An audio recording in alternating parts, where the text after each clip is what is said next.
اللہ تعالیٰ نے انسان کے ساتھ آزمائشیں رکھی ہیں. جس طرح اللہ تعالیٰ کی طرف سے ملنے والی نعمتوں کو قبول کرتا ہے، اسی طرح اس کی طرف سے آنے والی آزمائشوں کو بھی کھلے دل سے اسے قبول کرنا چاہیے. اور یہ بات درست ہے کہ وما اصابکم من مصیبت فبما کسبت ایدیکم، انسان پر کچھ مصیبتیں وہ آتی ہیں جو اس کے ہاتھوں کے کسب کی وجہ سے آتی ہیں. بہت ساری قوموں پر عذاب اس لیے آئے کہ انہوں نے بعض گناہ کیے تھے، لیکن یہ یاد رکھیے گا کہ عذاب ہمیشہ گناہوں کی وجہ سے نہیں آتے، تکلیفیں ہمیشہ گناہوں کی وجہ سے نہیں آتی. انسان دکھوں میں، مشکلات میں صرف اپنی غلطیوں کی وجہ سے نہیں الجھتا، بلکہ نبی پاک علیہ الصلوۃ والسلام نے فرمایا ہے اللہ تعالیٰ کسی بندے کو کوئی درجہ دینا چاہتا ہے، اس کے اعمال اس طرح کے نہیں ہوتے کہ اسے درجہ دیا جائے، اللہ اسے کسی مشکل میں ڈال کے اس کے درجے کو بلند فرما دیتا ہے. بلندی درجات کے لیے، قرب الہی کے لیے، اللہ تبارک و تعالیٰ کی بارگاہ کی معرفت کے لیے بھی مصائب آتے ہیں. آپ دیکھیے نا، نبی پاک صلی اللہ تعالی علیہ وسلم نے فرمایا سب سے زیادہ تکلیفیں انبیاء پہ آتی ہیں، اور فرمایا میں اللہ کا محبوب ہوں، انبیاء کا سردار ہوں، میرے اوپر سب سے زیادہ تکلیفیں آئی ہیں، آزمائشیں آ جاتی ہیں. اور رب فرماتا ہے وَلَنَبْلُوَنَّكُمْ بِشَيْءٍ مِّنَ الْخَوْفِ وَالْجُوعِ، ہم ضرور تمہیں آزمائیں گے کچھ خوف کے ساتھ، کچھ بھوک کے ساتھ. وَنَقْصٍ مِّنَ الْأَمْوَالِ وَالْأَنفُسِ وَالثَّمَرَاتِ، ضرور تمہیں آزمائیں گے پھلوں کی اور جانوں کی کمی کے ساتھ. اگر تم اس میں ثابت قدم رہے، شکوے نہ کیے، اپنے رب کی رضا پہ تم راضی رہے، تو وبشر الصابرین، اے محبوب پھر جو میری رضا پہ صبر کریں انہیں میری جنت کی خوشخبری بھی عطا فرما دے. ہم تمہیں ضرور آزمائیں گے، خوف بھی، بھوک بھی، مالوں اور جانوں کی کمی بھی. مومن کی یہ شان ہوتی ہے کہ وہ کسی بھی موقع پر اپنے رب سے شکوہ نہیں کرتا، کسی بھی حال میں اپنے رب کی شکایت نہیں کرتا. نبی کریم علیہ الصلوۃ والسلام نے فرمایا اگر اللہ تعالیٰ کسی بندے کو بیمار کرے اور پھر اس بیماری پر وہ صبر کرے اور آنے والوں سے رب کا شکوہ نہ کرے، تو فرمایا اللہ تعالیٰ نے جو گوشت اسے دیا ہوتا ہے اس سے بہتر گوشت اللہ اسے عطا کر دیتا ہے. اگر اللہ تعالیٰ کی حکمت غالب ہو اور تقاضا اس بیماری میں اس بندے کے انتقال کے کر جانے کا ہو، تو فرمایا پھر اللہ تعالیٰ اسے شہادت کا درجہ عطا فرما دیتا. آزمائشیں آ جاتی ہیں، انسان پر مصائب آ جاتے ہیں، دکھ آ جاتے ہیں، تکلیفوں کا سامنا بندے کو کرنا پڑ جاتا ہے. اب یہ کہ اس میں اپنے دل کو، اپنی روح کو قرار دیا جائے، اپنے آپ کو اللہ کی رضا پہ کھڑا کیا جائے اور ان حوادث کا مقابلہ کیا جائے، ان چیزوں کو دیکھا جائے اور یہ غور کیا جائے کہ میرا رب اگر اسی بات میں راضی ہے تو یقیناً اس میں اللہ کی کوئی خاص حکمت ہوگی. قحط حضرت عمر کے زمانے میں بھی آ گیا تھا، بڑی مشکلات کا سامنا کرنا پڑا. تو ان مصائب میں انسان کو تھوڑا سا پہلے تو ہمت کرنی ہے، پھر اس میں کرنے کا جو کام ہے وہ یہ ہے کہ سب سے پہلا کام تو یہ ہے کہ اپنے رب کی بارگاہ میں کھل کے دعا مانگی جائے، اللہ تبارک و تعالیٰ کے حضور التجائیں کی جائیں، دعائیں کی جائیں، رب کریم کو منایا جائے. حضرت عمر فاروق رضی اللہ تعالیٰ عنہ کے زمانے میں جب قحط آیا تھا تو حضرت عمر نبی پاک علیہ السلام کے چچا کو حضرت عباس رضی اللہ تعالیٰ عنہ کو لے کے میدان میں نکلے تھے، اور کیا خوبصورت لفظ انہوں نے ترتیب دیے تھے. عرض کرتے تھے مالک پہلے ہم تیری بارگاہ میں محبوب پاک کو لے کے آیا کرتے تھے، آج محبوب نے ظاہری وصال کیا ہے تو تیرے محبوب کے چچا کو لے کے آئے ہیں. تو اے اللہ تو مہربانی فرما، اپنے محبوب کے چچا کا صدقہ ہمیں بارش عطا فرما.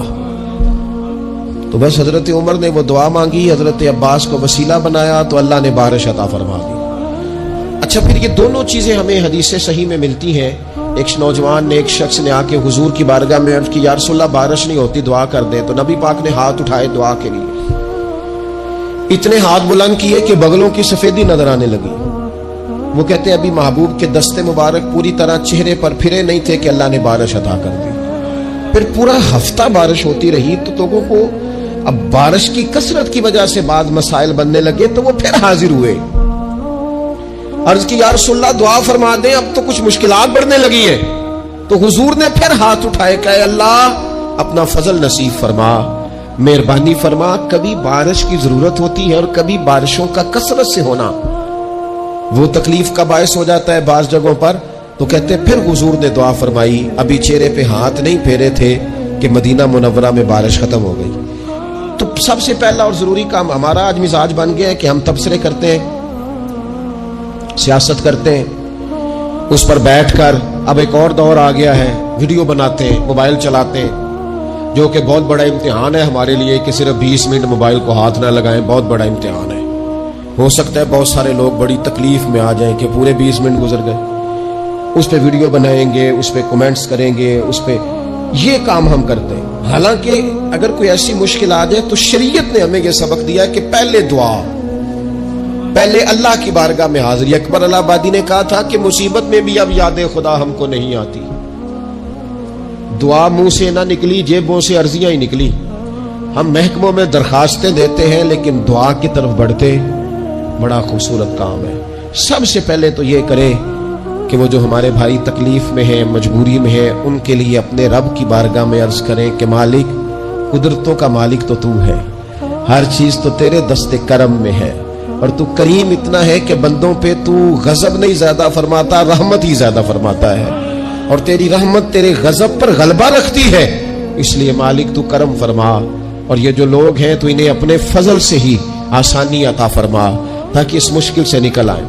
جن دنوں قحط آیا تھا نا مکہ مکرمہ مدینہ طیبہ میں حضرت عمر کے زمانے میں، تو حضرت عمر فاروق فرماتے ہیں میں نے بغیر گھی کے کبھی کھانا نہیں کھایا تھا، لیکن میں نے قسم اٹھا لی تھی کہ جب تک سب لوگوں کو راشن کھانا میسر نہیں آتا میں بھی گھی نہیں کھاؤں گا۔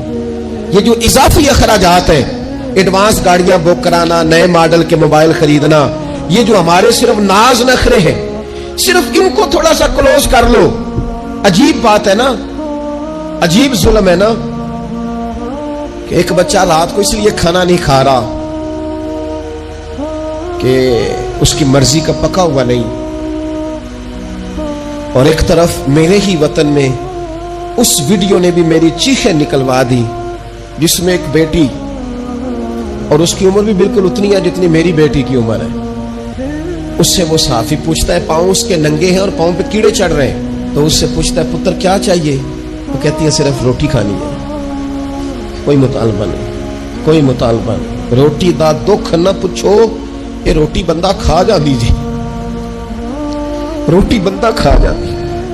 اللہ کریم نے فرمایا وَتَعَاوَنُوا عَلَى الْبِرِّ وَالتَّقْوَى، جب تقوی اور پرہیزگاری کا معاملہ ہو تو ایک دوسرے کے ساتھ تعاون کرو، ایک دوسرے کے ساتھ تعاون کرو، ایک دوسرے کا آگے بڑھ کے بازو تھامو، خیر کے کاموں میں ایک دوسرے کی مدد کرو، آگے نکلو۔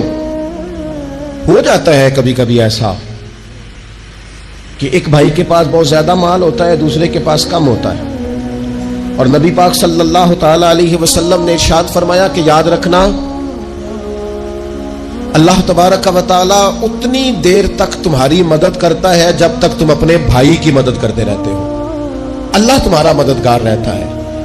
اور یہ جو مسلمان ہوتے ہیں، مومن، کلمہ پڑھنے والے، ان کے بارے میں میرے نبی پاک علیہ الصلوۃ والسلام نے فرمایا کہ یہ ایک جسم کی مانند ہے، ایک جسم کی طرح ہے۔ مومن ایک جسم کی طرح ہے، جس طرح یہ پورا جسم ہوتا ہے۔ اور حضور نے مثال دے کے بات سمجھائی، فرمایا جسم کا ایک حصہ تکلیف میں ہونا تو سارا جسم اس کا کرب محسوس کرتا ہے، یعنی درد صرف دانت میں ہے لیکن روٹی کھانے کو دل نہیں کرتا، کسی سے بات کرنے کو دل نہیں کرتا، اٹھ کے باہر جانے کو طبیعت نہیں چاہتی، پورا وجود اس کا کرب، اس کی تکلیف محسوس کرتا ہے۔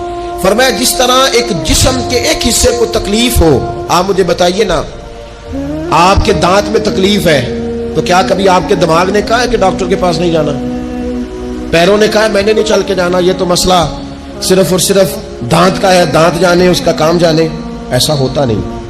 دانت میں تکلیف ہوتی ہے تو ذہن منصوبہ بندی کرتا ہے، وہ کہتا ہے یار یہ پتہ کرو دانت کا ڈاکٹر کہاں بیٹھتا ہے، پھر آپ کی زبان ہلتی ہے، معلومات کرتی ہے، پھر آپ کے پیر چل کے وہاں جاتے ہیں، اور پھر آپ اپنے دل سے ما فی ضمیر وہاں بیان کرتے، پھر آپ اپنا کمایا ہوا سرمایہ خرچ کرتے ہیں، بھئی ایک دانت کو تکلیف ہے تو رہنے دو، سارے جسم کو کام میں کیوں لگایا ہے؟ تو معنی یہ ہے کہ جب جسم کا ایک حصہ تکلیف میں ہو، باقی سارے سپورٹ کرتے ہیں تاکہ وہ ٹھیک ہو جائے۔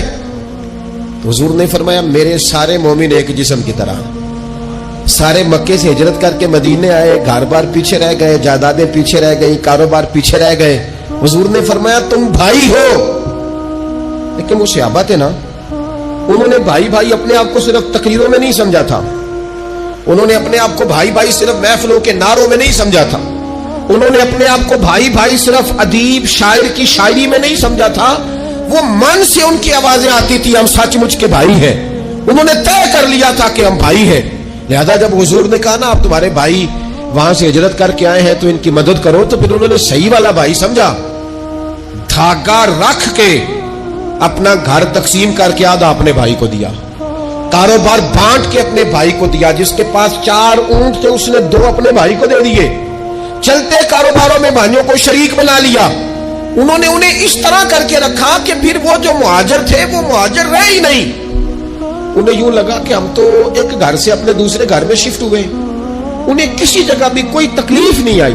لیکن امیر آدمی غریب کو بھائی سمجھنے کو تیار ہوتا نہیں، تگڑا بندہ چھوٹے کے قریب جانے کے لیے راضی ہوتا نہیں، جب تک وہ خاص ذہن نہ بنے جو ذہن ہمیں رسول پاک صلی اللہ علیہ وسلم نے عطا کیا، اتنی دیر تک انسان اس مقام تک پہنچ نہیں سکتا جہاں وہ اپنے بھائی کے لیے خیر کا معاملہ کرے۔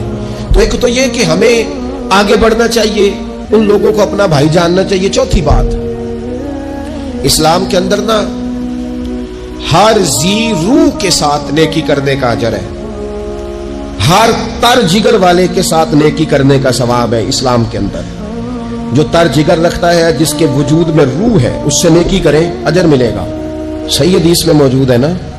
اور میرا خیال ہے آپ سب کو وہ حدیث آتی ہے کہ نبی پاک علیہ السلام نے فرمایا کہ ساری زندگی گناہ کرنے والی عورت نے کتے کو پانی پلایا تھا تو رب نے بخشش فرما دی، کتا حلال جانور بھی نہیں، کتے کو پانی پلایا، ساری زندگی کے گناہ تھے اللہ نے معاف کر دیا۔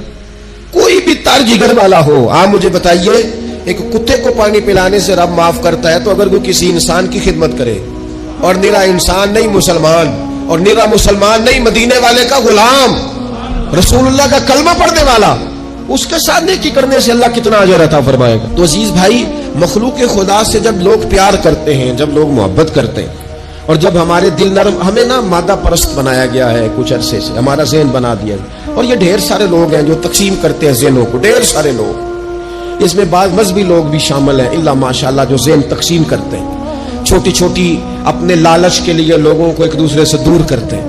یہ تقسیم کار ہمارا عام حصہ ہے، عام جز ہے۔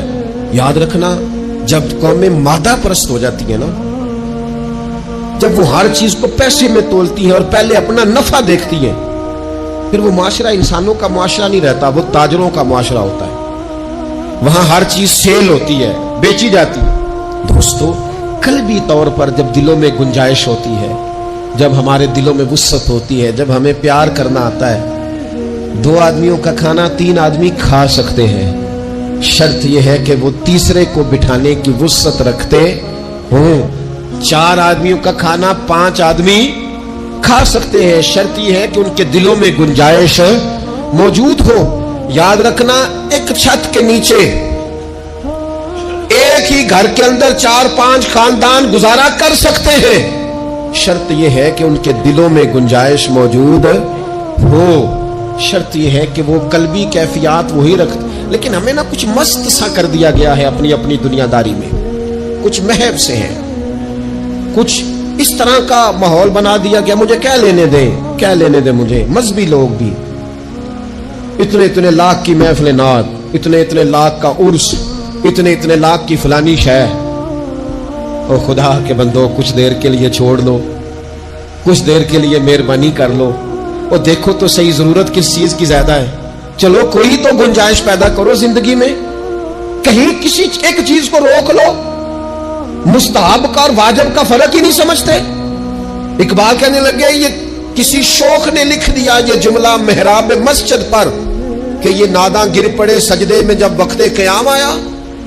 وقت تو قیام کا تھا، تم سجدوں میں ہو، اٹھنے کا ٹائم تھا، لوگوں کی مدد کرنے کا وقت تھا، اور تم ابھی بھی اپنے ختمات شریف میں الجھے ہوئے ہو۔ کل 10واں چینم مستحب ہے، 2 آدمی بیٹھ کے ختم دلا لے ہو جاتا ہے۔ یہ باقی کا لاکھوں روپے کا مال ان جگہوں پہ پہنچایا جائے جہاں ضرورت ہے۔ محفل نعت آپ کے محلے کا نوجوان بھی نعت پڑھ سکتا ہے، مقامی خطیب کو بھی تقریر آتی ہے، ہر جمعے کرتا ہے، اور بڑے کام ہے کرنے والے، لیکن وہ بس ٹھیک ہے ہم جہاں لگ گئے وہاں سے ہلنے کو تیار ہی نہیں، ایک مخصوص سا مزاج بنا لیا، اس سے باہر آنا ہی نہیں چاہتے، پسند ہی نہیں کرتے۔ تو اپنی زندگی کے اندر وسعت پیدا کرے، اپنے دل میں وسعت پیدا کرے۔ یاد رکھے جب بندہ کسی کے بچوں کا سوچتا ہے تو اللہ اس کے بچوں پر فضل فرماتا ہے۔ جب انسان کسی کا گھر آباد کرتا ہے رب اس کا گھر آباد کرتا ہے۔ حضرت ابوبکر صدیق فرمایا کرتے تھے تو اللہ کے دین کی خدمت میں لگ جا، تیرا ذاتی کوئی کام رب روکنے نہیں دے گا، وہ سارے تیرے کام ہوتے رہے۔ ہم کیا سمجھتے ہیں کہ تگڑی تقریروں سے لوگوں کو قریب کر لیں گے؟ ہم کیا سمجھتے ہیں کہ بڑے بڑے پوسٹر لگائیں گے محفلوں کے تو لوگوں کو؟ ہم کیا سمجھتے ہیں حساب صرف نمازوں کا ہونا ہے؟ ہم کیا سمجھتے ہیں کہ حساب صرف ہم سے سجدوں کے بارے میں پوچھا جائے گا؟ یہ بھی سوال ہوگا، یہ بھی صحیح بخاری مسلم میں موجود ہے، صحیح حدیث میں موجود ہے کہ رب فرمائے گا او بندے میں بھوکا تھا تو نے مجھے روٹی نہیں کھلائی، میں پیاسا تھا تو نے پانی نہیں پلایا، کپڑوں کی حاجت تھی تو لے کے نہیں آیا، میں بیمار تھا تو نے تیمارداری نہیں کری۔ مالک تو کھانے سے پاک، پینے سے پاک، پہننے سے پاک، بیماری سے پاک۔ رب کریم فرمائے گا وہ جو تیرے پڑوس میں بندہ بیمار تھا تو میں ہی تو تھا نا، وہ جو تیرے پڑوس میں آدمی بھوکا تھا تو بندہ تو میرا ہی تھا نا، وہ جو تیرے دائیں بائیں لوگوں کو حاجت تھی تو وہ میرے ہی بندے تھے۔ خدا کے بندے تو ہیں ہزاروں، بنو میں پھرتے ہیں مارے مارے، میں اس کا بندہ بنوں گا جس کو خدا کے بندوں سے پیار ہوگا۔ کچھ نہ تھوڑا سا اپنے دلوں میں وہ کیا بات کی تھی ساگر نے، اس نے کہا تھا کہ یہی ہے ذوق عبادت کی انتہا ساگر، او غم حیات کے ماروں کا احترام کرو، کہ جو غم حیات کے مارے ہیں ان کا احترام کرو۔ 100 گھر تھا مدینہ شریف میں، امام ابو نعیم نے اس کو لکھا ہے۔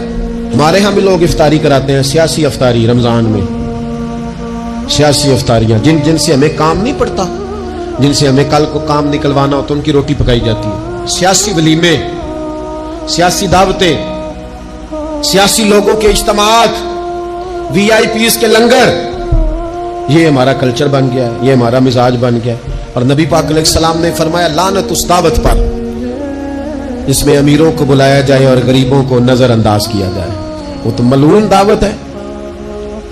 100 گھر پورا تھا مدینہ منورہ میں، جس میں 3 وقت کا کھانا، بچوں کے کپڑے، اگر کوئی بیمار ہو جاتا تو دوائیاں، اور دے کون جاتا ہے اللہ ہی بہتر جانتا ہے۔ ایک نقاب پوش آتا تھا دروازے پہ دے جاتا تھا، نام پوچھتے تھے تو ناراض ہو جاتا تھا، اور یہ ایک دن کام نہیں ہوا، سالوں یہ کام جاری رہا، پتہ ہی کوئی نہیں کون دے جاتا ہے، کوئی خبر ہی نہیں۔ پھر اچانک 2-3 دن ہو گئے، وہ لنگر آنا بند ہوا، وہ اخراجات اٹھانے ختم ہوئے۔ اب لوگ ایک دوسرے سے پوچھنے لگے کہ وہ کھانا تیرے گھر بھی نہیں آیا، تیرے گھر بھی نہیں آیا، پتہ کرو کب سے نہیں آیا، پتہ کرو کب سے نہیں آیا۔ تو طے ہو گیا، جب لوگوں نے تاریخیں لگانی شروع کی، ایک دوسرے کے ساتھ ملانی شروع کی، تو 18 محرم سے میرے گھر نہیں آیا، ہاں ہمارے ہاں بھی 18 محرم سے نہیں آیا، پتہ کرو، تحقیق کرو۔ پتہ چلا کہ 18 محرم کو امام زین العابدین کا وصال ہوا ہے۔ سیدہ پاک کا یہ شہزادہ، امام حسین کا کربلا میں بچ جانے والا یہ جانشین، ایک 100 گھروں میں اور تھوڑی سی آبادی، 100 گھروں میں 2 وقت کھانا، اور اپنے کندھے پہ توڑا رکھ کے، لنگر کی بوری رکھ کے پہنچا کے آتے، اور چہرے پہ نقاب ہوتا، کوئی پوچھتا نام کیا ہے تو ناراض ہو جاتے۔ 100 گھروں میں کھانا جاتا۔ ان کے وصال کے بعد جب غسل دیا جا رہا تھا تو موٹے موٹے نشان تھے کمر پہ۔ لوگوں نے ان کے بیٹے سے پوچھا کہ یہ کیا ہے، تو فرمانے لگے میرے والد اپنے کندھوں پہ تھیلے رکھ کے آخر عمر تک گھروں میں پہنچا کے آتے رہے۔ لوگوں نے کہا حضور آپ کیوں نہیں جاتے تھے، آپ جوان تھے؟ تو آپ کے شہزادے کہنے لگے میں کہتا تھا ابا جی سے کہ میں نہ چلا جاؤں، تو فرماتے تھے پتر اگر تو جائے گا تو پھر تجھے اس غریب کا نام بھی بتانا پڑے گا، میں تیرے سامنے پردہ نہیں کھول سکتا، یہ میرا اور میرے رب کا راز ہے۔